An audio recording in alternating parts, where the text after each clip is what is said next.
তাকে চোর সাজিয়ে নিয়ে এসেছে। সব বুঝি মহারাজ, এটা গোপালের একটা চাল। কেলে পচাই আসল চোর মহারাজ। গভীর রাতে কেলে পচা রাজবাড়িতে ঢুকে রাজকোষ ভেঙে 1000 মোহর বার করে নিয়েছে।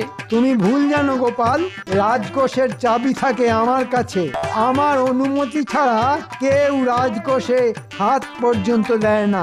আর রাজকোষ ভাঙা হয়নি, খোলা হয়েছে।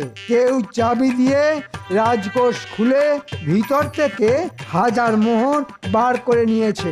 কাল গভীর রাতে আমি রাজবাড়িতে এসেছিলাম। কেলে পচা কেন, একটা কাক পক্ষীকেও কোষাগারের ভিতরে দেখতে পাইনি আমি। চোর ধরা পড়েছে মহারাজ। হ্যাঁ?